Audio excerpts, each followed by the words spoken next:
Welcome to another session of Lectures by Lob-EZ. I'm your host, Dr. Lob-EZ. For today's installment, students, we'll be discussing World War I, causes, and some of the unique features of the fighting early on the Western Front. To get things started, let's go ahead and discuss what is known as the Bismarckian system. So what exactly is that? Well, this is the foreign policy as practiced by Otto von Bismarck. Now, you may remember Otto von Bismarck was the mastermind of German unification, which took place in 1871. And you might also remember that during this time period, Prussia fought 3 wars of aggression so that they could acquire more territory. All right, and as such, you might think of Otto von Bismarck as a bit of a warmonger. Well, you'd be wrong in thinking that, because after that, he sort of declared that Germany was a satisfied power, and he attempted to recreate a peaceful status quo in Europe throughout the remainder of his time in office.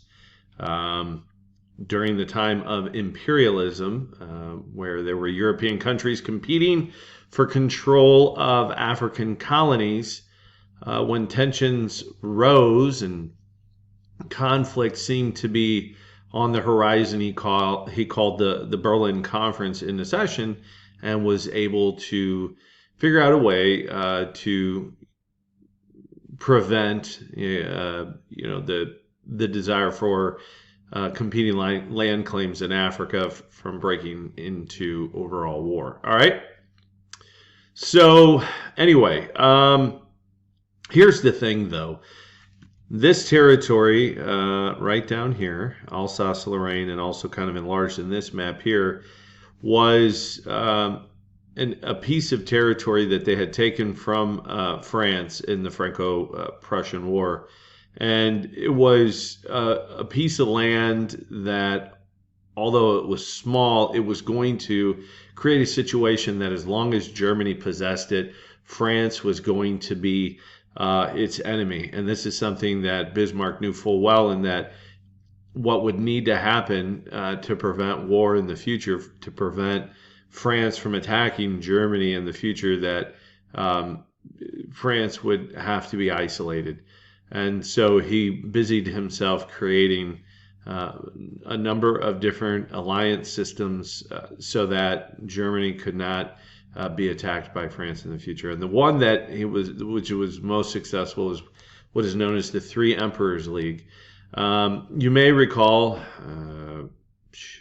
after the Crimean War ended in the 1850s, that Russia and Austria were sort of newfound enemies, considering the fact that Austria did not come to Russia's support against the other Allied powers or against the other European powers, Great Britain and France. Okay, and so also Russia and Austria have had conflict or will have conflict over territories in the Balkans, and we'll get to that in just a moment. But I just want to kind of point out sort of the genius or brilliance of his foreign policy approaches. Bismarck, that is. Okay, and so what he's able to do is fashion this Three Emperors League, which is an alliance system between Germany, Austria, and Russia. And he's doing that, because he wants to maintain peace and he wants to keep, France weak and isolated. But he's able to sort of help Austria and Russia put their differences aside and see that they both have something in common, and that is that they both possess a multi-ethnic state. And there's a lot of nationalistic unrest with a number of the different minority groups. And so by sort of agreeing to help each other with what is known as the principle of intervention, that this would be an alliance that would be mutually beneficial. And so he's able to establish the Three Emperors League. Okay, moving on. Let's take a look at the Balkans in a little bit more detail. And in the past, I had kind of referred to the Ottoman Empire as the boogeyman. That's sort of my own nickname given to them. But oh gosh, since about the latter half of the 17th century, they've been a receding power, and so it's widely known that they're nicknamed to be the sick man of Europe, and I think this map sort of illustrates that. Whereas one time the Ottoman Empire possessed all of the Balkan Peninsula, here you can see all these new territories that have been carved out. Okay, and this really lies, in this lies the reason for the conflict between Russia and Austria. They both have designs on this territory. Russia, they want to, as they always have access to more warm water ports. So they're looking to have a large Mediterranean naval fleet. And then for Austria-Hungary, ever since the 30 Years' War ended, they turned their focus away from the Holy Roman Empire and focused instead to the south and to the east. And so this is in keeping with their sort of national interests. And so you can see that this is going to be an area of conflict for the two countries. All right. So something that has happened is a number of these countries in the Balkans have gained their independence. It started back in 1819 through 1829. Greece was able to gain and they were the first to be able to gain their independence from the Ottoman Empire. And these other countries were too. So we see the creation of Serbia, Romania, and Montenegro, and let's see, Bulgaria as well. Okay. And following these uprisings, there was what is known as the Russo-Turkish War in 1877 and 1878. And when that came to a conclusion, they established the Treaty of San Stefano. Okay. Now, what this treaty between the Ottoman and Russia led to was a very advantageous treaty for Russia, which would allow it to gain lots of territory at the Ottoman Empire's expense. And this is when France and Great Britain balked at this and instead called for sort of an international conference, kind of like the ones that they had during the Concert of Europe during those days in the early 19th century. And what they want to prevent is from Russia becoming too enlarged, because it would upset the balance of power.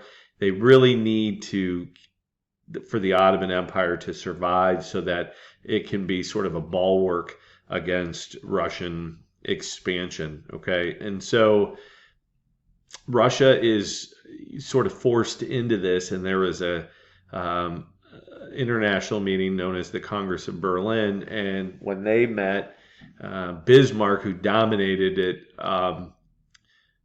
more or less listened to both Great Britain and France, and so Russia loses a lot of territory as a result of that. And so they're kind of made to eat crow, and that's a little humiliating for them, but they do so. Okay. Something else that happens is just to the right here. Okay, just to the west of Serbia is this territory known as Bosnia, Bosnia/Herzegovina. This is a newly independent territory, and it has not launched its own government, and Austria is sort of given control of it, but it's not allowed to officially annex them. So they're under Austrian protection. Okay, and this is going to be a hot spot to a growing conflict between Serbia and Austria-Hungary, and we'll be getting to that in just a little bit. All right. Okay, so after this Berlin Congress, with the Russians being humiliated, they pull out of the Three Emperors League, in part out of anger towards Germany, but also because Austria is able to gain some territory with Bosnia. And so they pull out of that Three Emperors League, but Bismarck was able to successfully create another treaty. It's called the Reinsurance Treaty between Russia and Germany. And so what that means is that as long as Germany has Russia as an ally, they'll never be entirely encircled, because the fear is with France on their western border being an enemy, they certainly wouldn't want Russia to be on their eastern border as an enemy, because that would mean Russia's military advantages would be lost because it would be forced to divide its military, if that makes sense. Okay. So, in addition to that reinsurance treaty, Germany also establishes a sort of a nationalistic alliance between them and Austria, because the Austrians are ethnic Germans, obviously. Okay, and then they also bring in Italy into the fold. And so that, for Germany's standpoint, as far as Bismarck is concerned, secures their southern flank. Okay, so that's known as the Triple Alliance, formed in 1882, Germany, Austria, and of course, Italy. Okay, so during this time period, though, as I mentioned, the Reinsurance Treaty is established in 1887. But all of this this Bismarckian system comes crashing down because of this man, the new Kaiser Wilhelm II. He comes into power. He's coronated in 1888, and he is not happy to share power with the ever popular Bismarck, in part because Bismarck is playing things safe from a foreign policy standpoint. He is much more, I say conservative, but what that means in this regards is that he doesn't want to fight any more wars of aggression. And particularly when they hosted the Berlin Conference over Africa, there were no real land claims made by Germany and by Bismarck on behalf of Germany. And this is something that is a bone of contention with Kaiser Wilhelm II. He wants to create a large empire. And so this is the conflict between the two. And so he forces Bismarck out in 1890. Okay, and so what we're going to see very quickly is this very complicated, system of isolating France is going to quickly crumble due to the lack of finesse and poor judgment by Kaiser Wilhelm II. Okay, so as I mentioned, it says something Wilhelm embarked on a foreign policy designed to enhance German power by finding, as he put it, Germany's rightful place in the sun. And that looks, as I said, for them to expand their borders. Okay, and so they're going to threaten their neighbors, and this is going to end up where Germany is isolated and no longer will France be the one that's isolated. Okay, so sort of out of respect for Austria, Kaiser Wilhelm II allows the reinsurance treaty with Russia to expire, and he doesn't re-up it. And so not thinking for a minute that the Tsarist Russia would form an alliance with Republican France because of their differing cultures, religion, and of course their government, political system. But that's exactly what happens in 1894. The two countries create a military alliance. And so in one fell swoop, Germany now has a potential for enemies, not just on its western front, but on its eastern front as well. Okay, and there's more. Okay, so this picture of this handsome fellow here with the beard is this guy, Admiral Alfred von Turpitz, and he is the man responsible for convincing Kaiser Wilhelm II that for Germany to be seen as a great power, they're going to not only have to have a powerful army, but they're going to have a large and dominant navy. And that seemed to be the kind of going calculus among a lot of countries, including the United States, which was still an upstart country at this time, not a world power yet. And so what we see in this picture are what are the battleships of the time. I think it's called the Dreadnought class, and it's just an ironclad. And the battleship seemed to be the preeminent vessel. Today, the aircraft carrier is, but during World War I and the years leading up to it, the country that had the most battleships was seen as, the greatest naval power as well. All right. And so when this happened, all of a sudden, Great Britain, who was pretty content being an isolated country because of its island status, starts to take notice and begins kind of viewing Germany as a threat. And in order to maintain their naval dominance, they start building up their navy, and we have an arms race that ensues as a result of that. And that's not going to do that's not going to be any goodwill between Germany and Great Britain as a result of it. Okay, and then ultimately, France is going to lure Great Britain in with Russia and itself to form what is known as the Triple Entente. It's not quite as ironclad as the Triple Alliance, but it will suffice, and it is designed to prevent war, these alliance systems. But in the end, what we're going to see is, because countries are bound to defend one another, it in turn makes what should be wars between one or two or even three countries a continent-wide war. So really, these alliance systems are one of the underlying causes of World War I, and it shouldn't be forgotten. Okay, just in addition to knowing which country belongs to which alliance system, it's important to note that this was an underlying cause for the start of World War I. Okay, so there's more when it comes to the Balkans. Okay, and I doubt very seriously much of this, if any, will be on the AP exam, but I just find it's being thorough so that you can understand the whys. It I think helps make understanding history a little bit easier if you can kind of understand the cause and effect relationship, and certainly the background between the conflict between all of these players. Okay, as promised, I said that Austria-Hungary and Serbia would soon be in conflict, and so we'll address that now. Serbia, since its inception, had dreams of becoming or had dreams of uniting all the southern Slavs of the Balkan Peninsula to create a Yugoslavia, a southern Slavic nation. And it, because of nationalistic aspirations, wanted to do just that.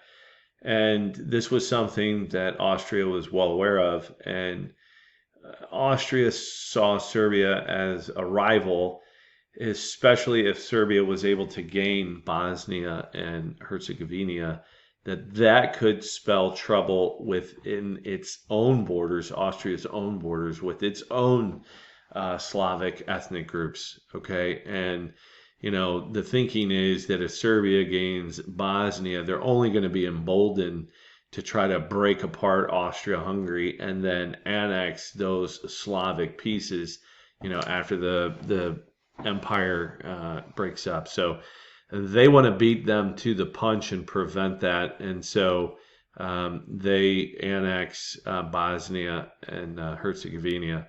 They also, wait a minute.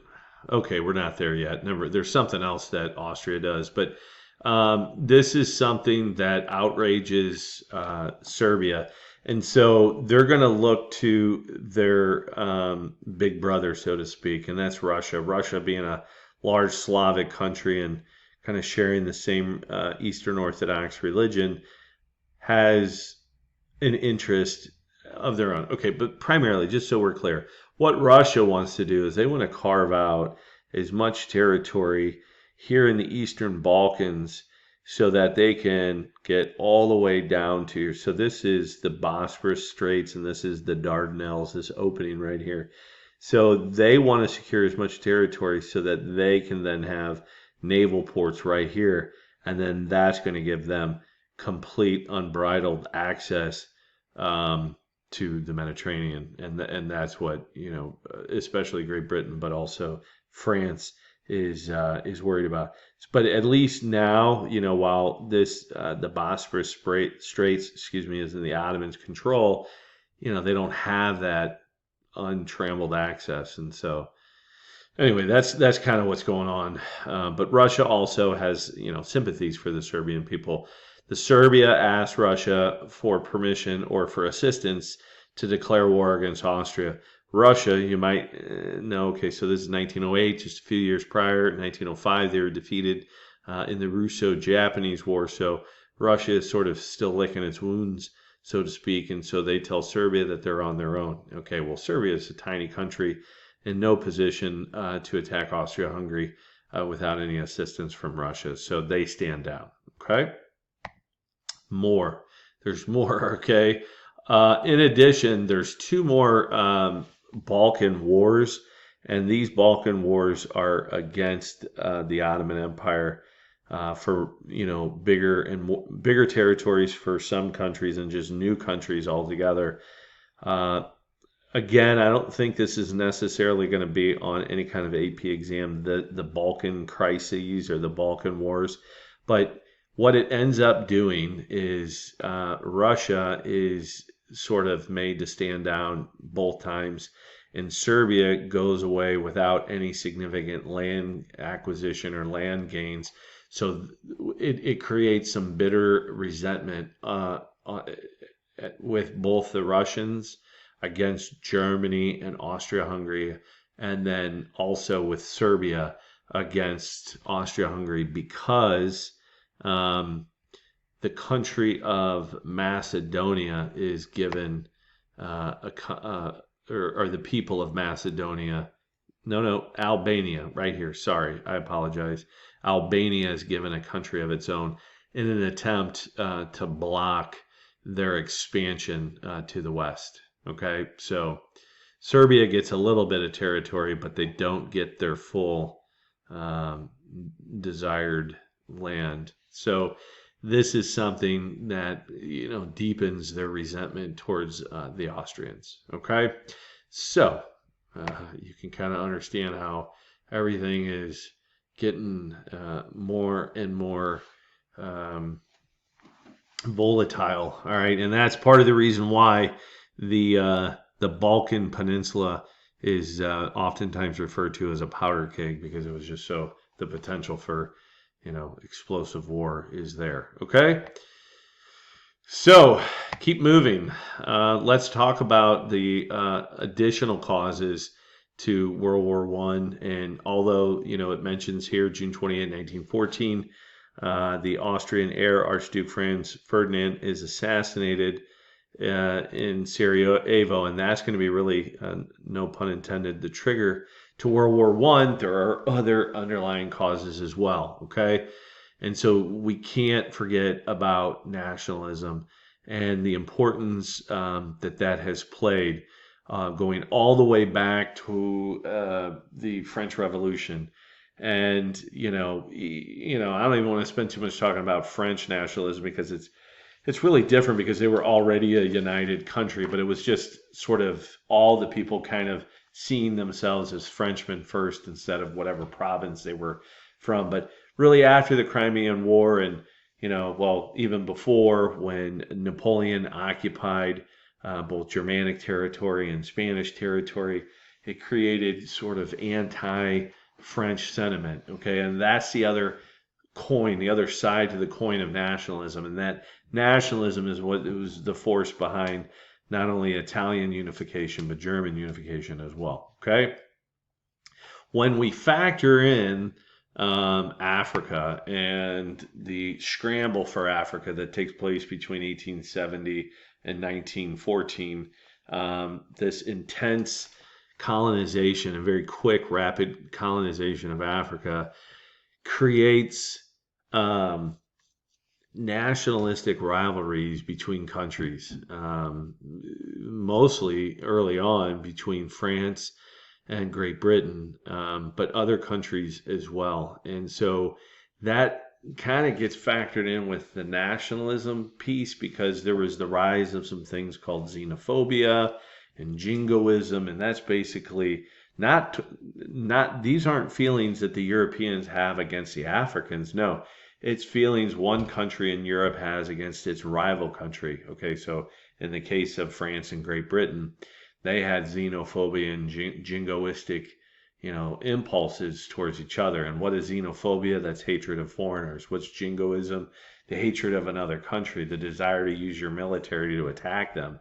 Okay, because this is something that the media, the newspapers really kept tabs on, is how many territories each country had, and they kind of treated it as a giant competition, and they printed stories designed to kind of gin up support for the country, and then anger and animosity towards opposing countries. And so because newspapers and the media at large have a very powerful influence over public opinion, that kind of intensified a lot of nationalistic feelings. And really there's this, us versus them type mentality that exists in Europe, and it's getting worse and worse as we roll into the 20th century. Okay, so that nationalism is intensified by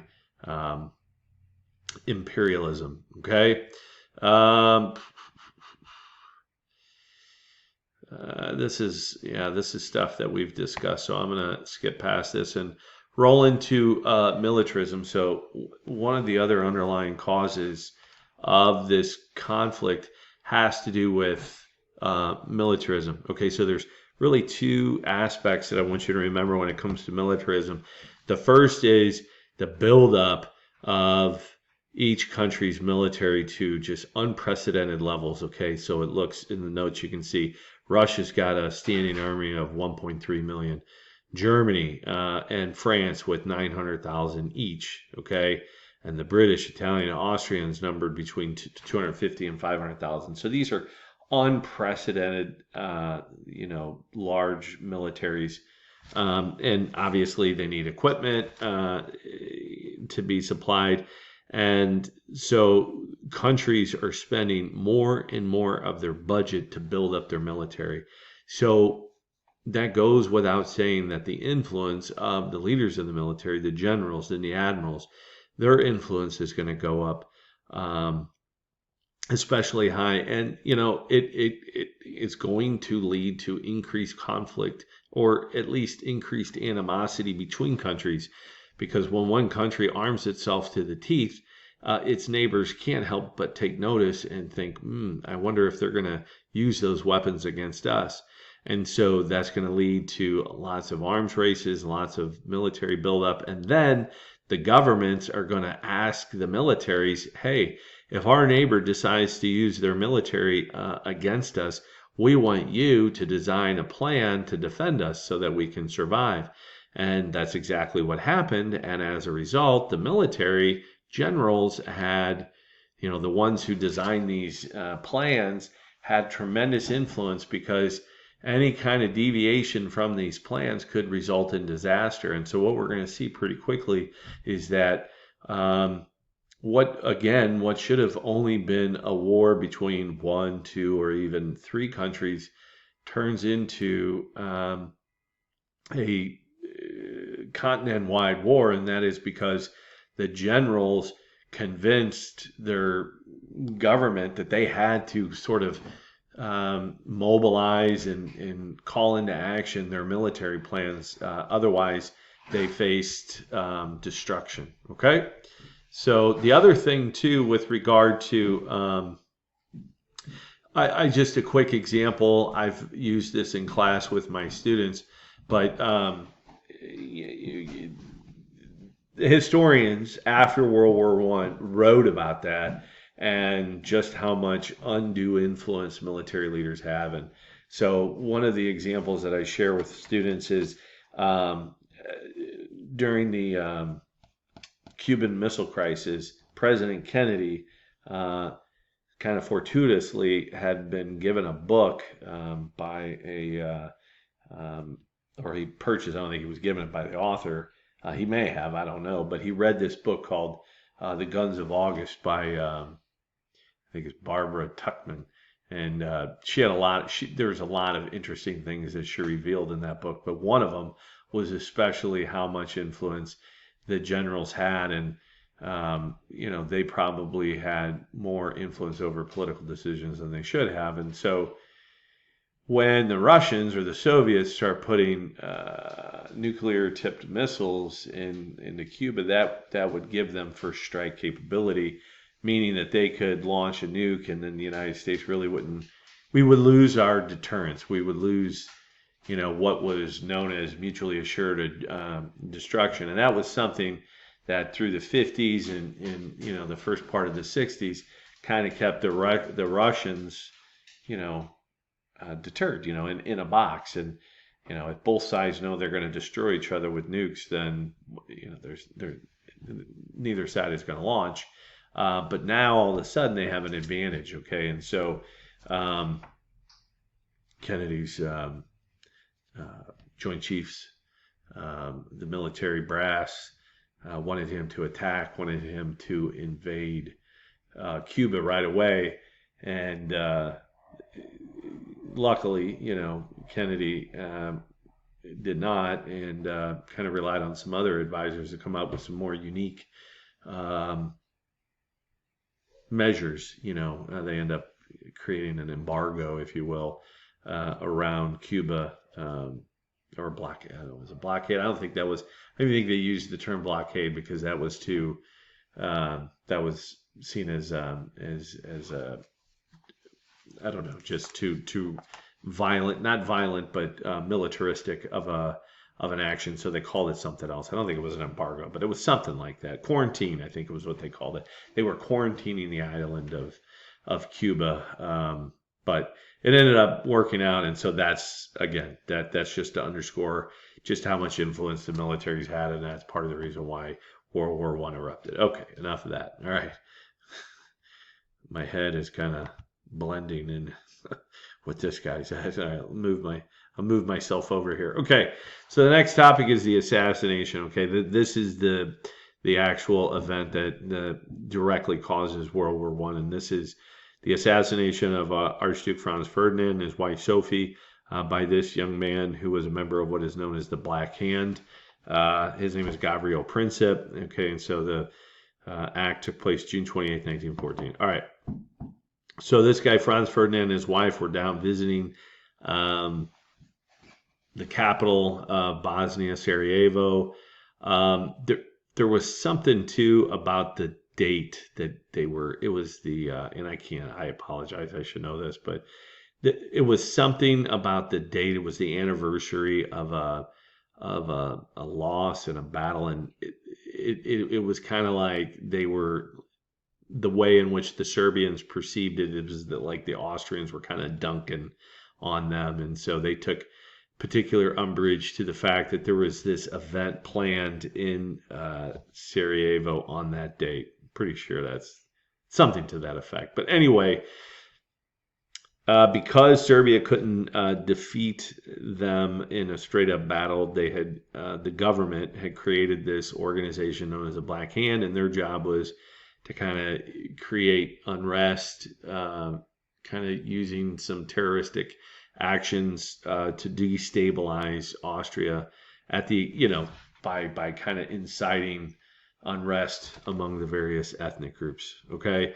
And so when there was a newspaper article about the fact that he was going to be visiting in the coming weeks, this little cell of terrorists planned their attack, and there was about a dozen or so assassins, and it was definitely amateur hour, and the guys weren't very confident, and many of them chickened out. I mean, they're not professionals by any stretch of the imagination, but Gavril Princip happened to be the last possible guy, and he never thought that he would have to pull the trigger. But as the other guys kind of messed up or just chickened out. He was sort of the last line of defense, and he goes ahead and perpetrates the assassination, killing both the Archduke and his wife. And so he ends up getting, hauled in, and, I'm sure they beat a confession out of him. And so what they find out, the Austrian authorities, is, that it's not confirmed, but that there is, there was a big conspiracy hatched by the Serbian government, and that these guys should be brought to justice. And so the Germans give Austria a blank check, and that says, everything they need to know, that they've got the full support of Germany.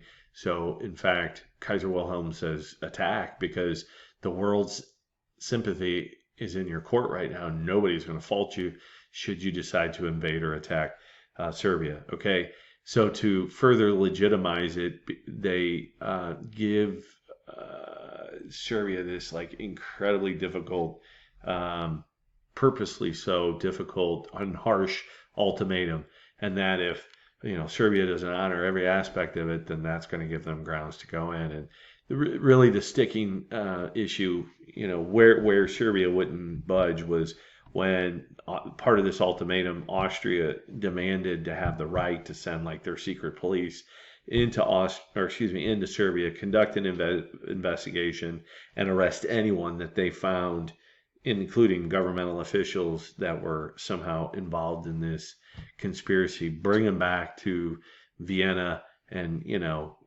have them face justice there. And that was something that the Serbian government would absolutely not agree to. So before refusing, they went ahead and checked with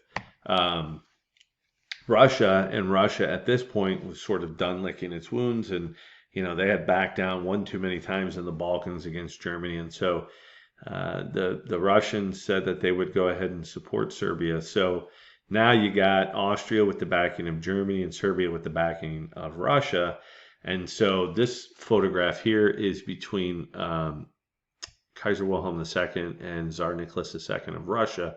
And these guys are going to send letters back and forth to one another, or telegrams, trying to keep each other, on the fence, to make sure that this ends up being, just a conflict between those two countries and not into a larger, greater European-wide war. Okay. All right. So what ends up happening is Russia, in an attempt to give some support to Serbia, they begin mobilizing their military against Austria. Okay. And this causes both the Germans and, then obviously the Austrians, to panic. Even though war has not officially been declared between Russia and Austria, Russia is just simply sending a message to Austria that they plan to support Serbia. Okay. Well, this is what is really causing Germany to panic, and we'll see why in just a moment. All right. I missed something. Let me go back. Right up here, July 28th, 1914. That is when, 1 month after the assassination, Austria-Hungary declares war on Serbia. Got it? Okay. So let's continue. Okay. So Russia is this great big country. It's got this massive army, and it doesn't have the best rail system. And so in order for them to mobilize properly, they have to start early. Okay, and so when they start the slow process of mobilization, that's what really gets that's what gets Germany concerned. Okay, so here's one other small point too, and it wasn't just that the Russians were mobilizing their troops on the Austrian border, they were mobilizing them on the German border too, which is obviously distressing, because in here it says they didn't have the ability to just mobilize one and not the other. So that is going to cause Germany to feel as if that Russia is going to preemptively attack them as well. All right. So, the telegrams going back and forth, between Kaiser Wilhelm II and Nicholas II, saying, hey, can you stand down, Russia? And Russia's like, no, we're going to honor, our agreement to support Serbia. And then it's going to lead Germany to declare war on Russia. Okay, because there's something else internally going on inside of Germany that if they don't declare war on Russia, then they could face destruction themselves. Okay, and that is, of course, the Schlieffen Plan. So that's this next slide here. So the Schlieffen Plan was Germany's plan, created by this general on the general staff, how to defend against a two-front war, how to successfully fight a two-front war without having to divide its military. Like I said before, if they divide their military, they lose their advantage, okay? And so the plan was designed to fight France and then Russia, okay? So the thinking was that if they attack if they attack France first, they should be able to defeat them within 6 weeks. And because Russia is slow to mobilize, they could pretty much not have to worry about Russia until after France is defeated. Then they could put all of their troops on their rail system, which was, highly advanced and sophisticated. And we've talked about that. They have a very solid rail system, so they could transport very quickly their troops to the Eastern Front. And the thinking was that when the Russians are faced with the entire German army, united on the Eastern frontier there, that the Russians will surrender, stand down, sue for peace, and a long protracted war would be avoided. Okay. The thinking, one other piece to the Schlieffen Plan was there would be absolutely no way that Germany could succeed in busting through their common German-French border and then defeat them in 6 weeks, because the French have built all these fortifications on their common border. But just to the north here is Belgium. Well, Belgium's a neutral country. There are no fortifications here. There are no fortifications here either. Okay, so the Russians, why do I keep saying the Russians? The Germans are thinking that if they go in through Belgium, they could encircle Paris, and then once Paris is taken, kind of like in the Franco-Prussian War, that the French will surrender, and then France will be knocked out of the war. Okay, so that's the thinking. I've overly simplifying this because the Schlieffen Plan changes multiple times. Even when war is declared, the Schlieffen Plan gets modified, but you get the gist of it. All right, so here's the I forgot to mention also that in addition to declaring war on Russia, Germany also declares war on France. Okay, so what the Germans try to do first is to see if Belgium would allow the German military, some, 800,000 troops to pass peacefully through their country and, not take over. They're not going to, attack, but they're just simply going to pass through to France. And the Belgians weren't cooperative in the least. They thought this was some kind of, deception on the Germans' behalf. And so they said no. Okay, and so what that meant then is that Germany was going to also have to fight Belgium. They were going to have to fight Belgium on their way to France. Okay, and Belgium's a small country, but it's industrialized, so it does have armaments, and it has the ability to equip its soldiers. Okay, so don't forget about that. All right, next slide. We got to kind of factor in Great Britain here. Okay, so why? Great Britain, although they have, the alliance system with France, it's the Entente system. So I think there's a potentiality that they could have kind of wiggled their way out of that. And there was certainly some consideration as to whether the British military was going to honor that Triple Entente in the first place. But what was more pressing to them was their treaty, defense treaty that they had with Belgium. Now, it's been a long time, but if you remember, the revolutions of 1830 started in France, but then it spread to Belgium, remember? And Belgium wanted to break away from the Dutch Republic. And because Great Britain didn't want the great powers of Europe kind of meddling, so close to their shores, they just told the rest of Europe, hey, we'll even though Belgium is a little country and they might be attacked in the future, we'll secure or guarantee their neutrality. Okay, so that was way back in 1830, 1831. So that is what Germany has to kind of poke around with Great Britain and say, are you really gonna honor this really old treaty, or are you not? And so, the German diplomats kind of working with the British Foreign Secretary, this guy, Sir Edward Grey, couldn't get a straight answer out of him. And the reason being is because the public was so divided about what to do, okay?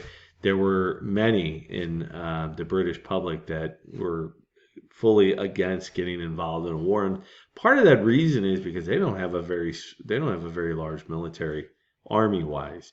I mean, they got, a huge navy, but not an army, and that's what they're going to need. So there was a lot of sort of just division. The public wasn't galvanized yet. And so the British Foreign Secretary kind of waffled. He kind of vacillated, and he said, we're going to keep our options open. Now, historians have taken a look at this too, and they said, well, this doesn't necessarily free Great Britain up, because if they had been a little bit more straightforward with the Germans and said, if you violate Belgium's neutrality, we're going to declare war on you, then it's quite possible, or plausible that Germany may have hit the brakes and may not have declared war and gone in and invaded France. So Great Britain's not faultless in this. So I find that kind of interesting. Okay, so they go ahead and go anyway, the Germans do, and then August 4th, Great Britain declares war on Germany. So, just like that, bing, bang, boom. So from July 28th to August 4th, all these countries are all at war. Okay, so World War I is underway. Okay, so we'll take a look at some of the early parts of the war. Okay, so the first part is 1914 to roughly 1916. Okay, so what you see are these guys sort of joyfully going off to war, and that is because everybody is kind of caught up in their patriotic zeal, and they want to help their country win. And nobody thinks for a moment that everybody thinks they're on the right side, that the enemy is the bad guy, and that they're all going to be home soon. This is going to be a quick war, few months. I think the Kaiser promised German soldiers that they would be home before the leaves on the trees began to change colors. Okay, so 6-8 weeks tops, and boy were they wrong. They couldn't have been more wrong. So there was a tremendous amount of everybody, and here in the notes it talks even the socialists are like, yeah, go fight. All right, so it's if the socialists are in favor of it, a foreign war, they're kind of against that, because it's working man fighting against working man. It's the poor, exploited working class that ends up, getting killed the most. So it's, whatever. Moving on. All right. So once the war starts, we change the names from the Triple Alliance and the Triple Entente to the Central Powers and then the Allied Powers. Okay. Central Powers: Germany, Austria, Hungary, Italy, Bales. They are coaxed, at first into neutrality and then on to the side with France and Great Britain. They are promised land, territory, and so that's enough for them to jump ship. Okay. But Austria, Germany are going to be joined eventually by Bulgaria and then the Ottoman Empire. Okay, so that's the Central Powers.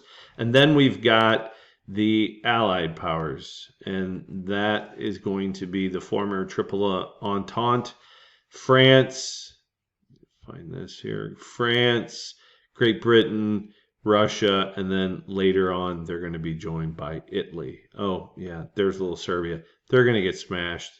They're going to get absolutely crushed pretty quickly. Okay, so just so you're clear on who the sides are. So make sure you know the difference between Triple Alliance, Triple Entente, Central Power, Allied Power. It's easy. No problem. Okay. So let's take a look at how the fighting actually goes. Okay. There's the plan, and then there's what actually happens. Okay, so the Belgians put up stiffer resistance than the Germans had anticipated, kind of slows them down. The reason being is they had several large forts, and these forts were able to offer some stiff resistance and slow the Germans down. There are some cases of atrocities being committed by German troops against the Belgians, okay? Historians aren't entirely sure how severe these atrocities were because the British were using it as propaganda as a way to gin up support for the war effort. And so some of the tales of atrocities against the Belgian, I mean, they know for a fact that some of it happened, but they're not sure if and how much was exaggerated tales as used as propaganda. Okay, so we shouldn't always, in every case, believe everything that we read or see on the news or in the internet, what have you. Anyway, okay, so the Germans are kind of being successful. They're making their way into France, and so I want to kind of zero in on one little group here, and that is this kind of the flank, if you will. So the job of the flank, this army right here, is to not allow itself to be outflanked by either the Belgians, the British, or the French. So the way I kind of have read about it, it was supposed to follow a path that led it to sweep around and then encircle Paris like so. The general who was in command of this army was a dude by the name of von Kluck, a General von Kluck. Okay, so let me just stop there. The Marne River is right here, and that kind of goes east to west. Does it go through Paris? I guess it does. I know the Seine River does. I didn't know the Marne does. Maybe that, I don't know. Maybe the Marne dumps into the Seine or something like that right outside of Paris, but whatever. So here's the Marne River, and this is essentially where the Germans are at, and they're about 20 miles outside of Paris. Okay. So again, that's the plan is to take Paris. That's what the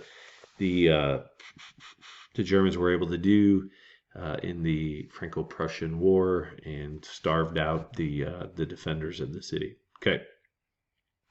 Well, what the let me go back up here for a second. Yeah, right here. See these little arrows here? This is symbolizing troops coming in to sort of, I don't know, kind of add some defense, some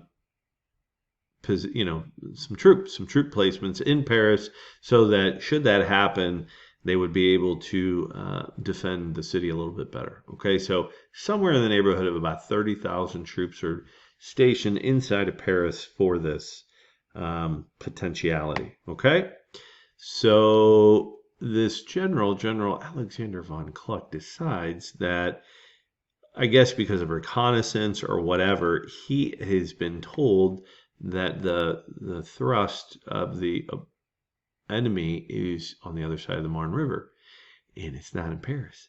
So he's supposed to be going to Paris, and so he decides that that's not the best idea.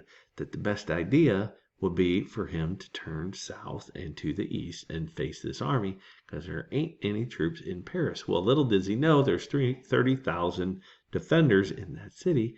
And, oh gosh, the general, I can't think of his name. He's a French general, and he was in charge of defending Paris, gives the order for these 30,000 troops to be shuttled to the front lines in taxicabs, in Parisian taxicabs. And that's what this dandy of a photo is showing, a bunch of French troops getting into these taxicabs. That's what they are, and they are being driven to the front. And when they are driven into the front, they find a salient or an opening. And what they have been able to do is outflank the Germans. Okay, so the Germans are all kind of going this way, and then sneaking in behind them are the Frenchies over here. And so this creates a terrible, I don't know, choke point, just a bunch of chaos. And this causes the Battle of the Marne to stall. And not only does the Battle of the Marne stall, but so too does the Schlieffen Plan. So the 6 weeks is up, and the Russians are invading the eastern part of Germany. And so they have to begin the process of sending troops to the eastern German border to defend against invading Russian forces. But, they're still going to keep like roughly half here, but they've had to divide their army. Okay. And so that is what leads the the German offensive to stall. Okay. Everybody got that? All right. And so what is going to result is a creation of two opposing lines. All right, and what they're doing, these are trench lines, and I guess, traditional late 19th century warfare dictates that as a flanking maneuver, you dig trenches and you try to race each other so that you can outflank the opponent to gain an advantage. Well, both sides knew this, moved pretty well, and what we end up with is a line of opposing fortifications 500 miles stretching all the way from the North Sea here near Dunkirk, Newport, and Ostend, all the way down. Here, let me move my face to the Swiss border right here. And that's the Alps, kids. Okay, and Switzerland is neutral. All right, and so this was what was created after the first Battle of the Marne, and this is where most of the fighting in the Western Front is going to take place. Now, these trench lines will move back and forth a few miles this way, a few miles that way, based on offensives and things like that. But the Western Front, for the most part, is a war of attrition. That's never good. That means each side is worn down and a lot of people die. And there's going to be a lot of, defensive features to these trench lines, like barbed wires and mines and all kinds of terrible things just waiting to kill the enemy. Okay. So here is two things. Here is a photograph of, it looks to me to be a British trench line. And these trenches, in the American Civil War, they used trench lines. And trench lines were nothing fancy because they were only temporary, but they end up being sort of permanent homes for these armies. And so they end up being fairly elaborate, okay? And then over here we have a picture of like a bird's eye view of the trenches, okay? And so we have an Allied trench line here, and then you can see it's protected by barbed wire. And then if you go across no man's land, you see the German defensive position, and you don't really see their trench, but you get the idea. And then you see these giant holes, craters in the surface, and that's all from heavy artillery. Okay, so the life in the trenches was just brutal. and very deadly. Okay, and so the type of fighting that was fought on the Western Front is known as trench warfare. Okay, and as I mentioned earlier, millions of men died very, very quickly. Sometimes just mere seconds after getting out of their trenches, they were mowed down by, the enemy's machine gun fire.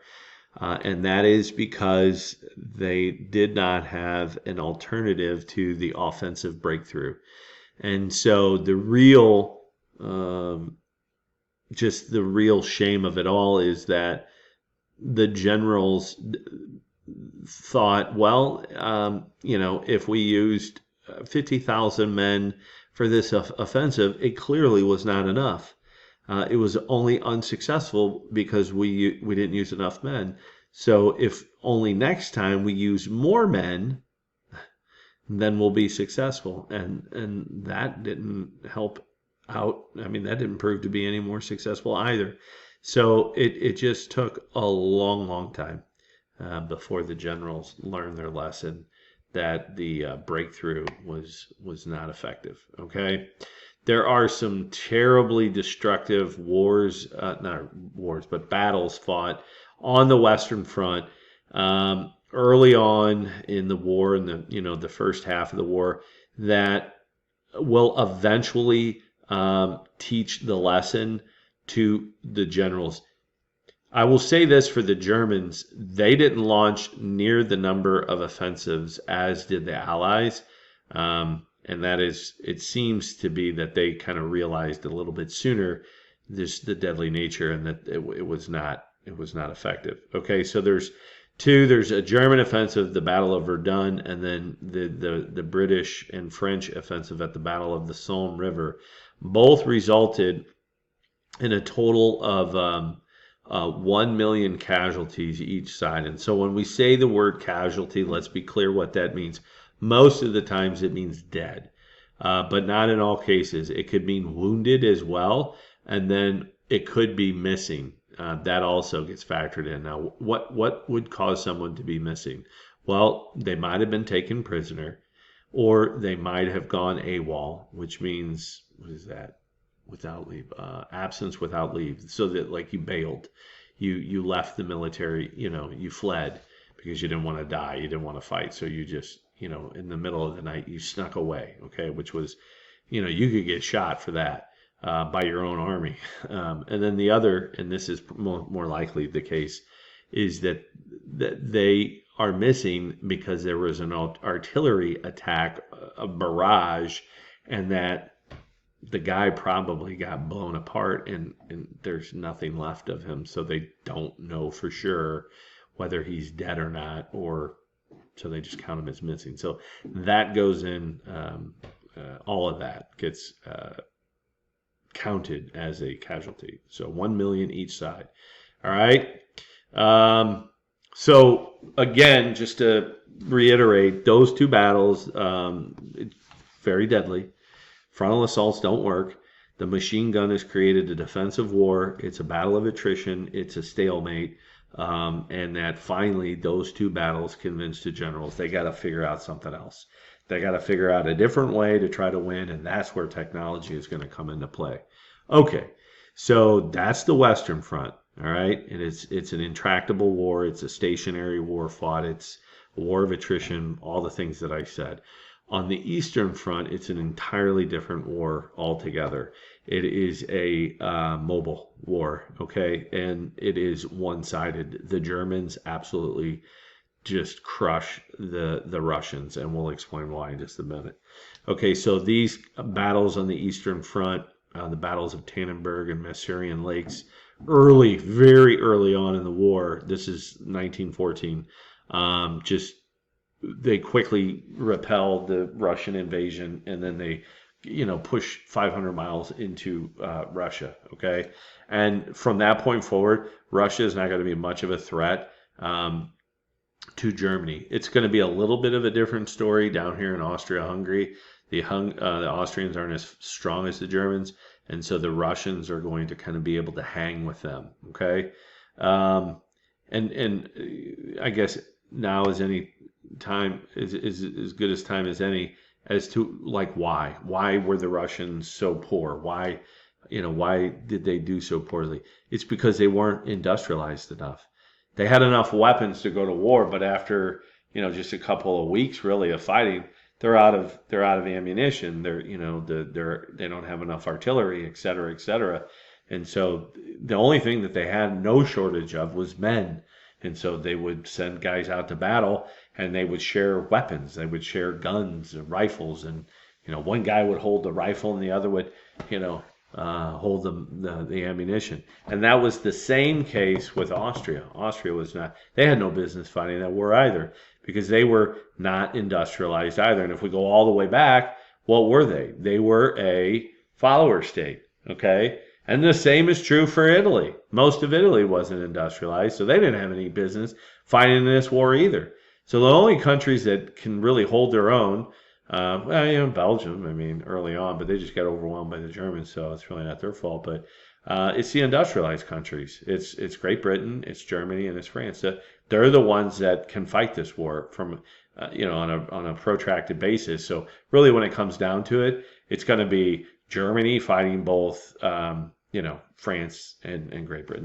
That's kind of what it boils down to, in my opinion. IMO. All right. So the war takes on another phase, and it's down here. Okay. So the Russians are going to start fighting against the Turks or the Ottomans. Okay. So when the Ottomans joined the war in November 1914, they joined the Central Powers. So this creates some challenges for the Russians because they can't get any supplies from Great Britain through the Bosphorus Straits because the Ottomans shut it off. Okay, and so the Russians begin attacking right here. All right, trying to defeat the Ottomans, and the thinking is that they could bust through into the Black Sea and kind of make their way across. Anyway, there is right in here, okay, Georgia and Armenia. We need to talk about them because of what is known as the Armenian genocide that takes place. And this is the Turks commit the acts of atrocities against the Armenians who are, okay, so the Turks are, obviously Islamic, they're Muslims. And these Armenians are like the Russians, they're Eastern Orthodox. And so they're kind of identifying with the Russians. They want to help the Russians. And the hope is, for the Armenians, if they can defeat the Turks, that they could gain their independence. Okay, and so they kind of side with the Russians. And so the Turks just treat all the Armenian population as kind of like enemy combatants. And so they decide that they're going to deport them all. Okay, so let me make sure I get this right. It's like 2 million people get deported, and they force them to resettle in the Syrian desert. And, along the way, somewhere in the neighborhood of 1.5 million Armenians die from either being, this looks like a mass grave, or being hung here publicly. So this is a little known. Initially it was little known. But it's a terrible atrocity. It's something that even today, the Turkish government, they don't deny that it happened, but they say that the Armenian numbers that they're using is greatly exaggerated. All right.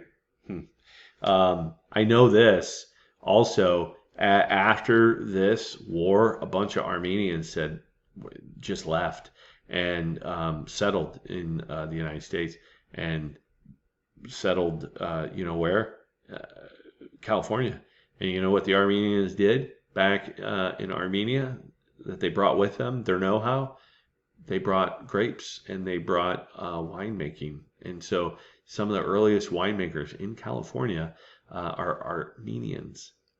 Yeah, pretty cool. Okay. But not the genocide. Definitely not cool. Terrible.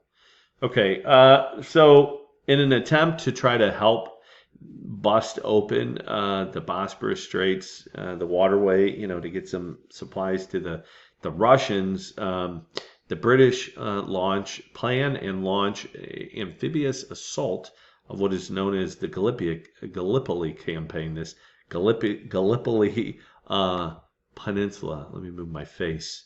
Okay, so right here, this is the other opening, like kind of the southwestern opening, from the Aegean or the Mediterranean to the Black Sea. Anyway, they want to gain a foothold here and then just, dislodge the Ottomans and then eventually retake it. Okay, so it is launched in February 1915, and it doesn't go well. It doesn't go well at all. And it's interesting because the guy who is responsible for the planning of the mission is none other than Winston Churchill, who will end up becoming, as I'm sure you're well aware, during World War II, the Prime Minister of Great Britain. But this really, really tarnishes his name, and he's humiliated. A tremendous amount of resources are expended, and it was just so poorly planned that they suffered some pretty heavy casualties. The Allied forces did some 265,000, and still yet the Ottomans, suffered more. But they were able to hold on to the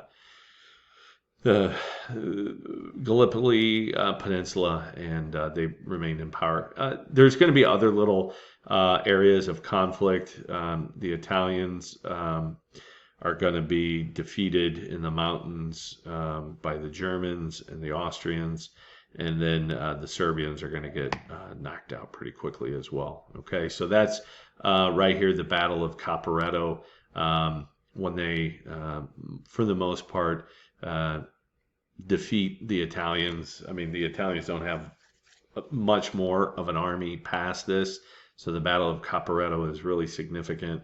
And again demonstrates, because they're not industrialized, they have no business fighting this war at all. Okay. All right, kids, that will be all for today's installment of Lectures by Lob-EZ.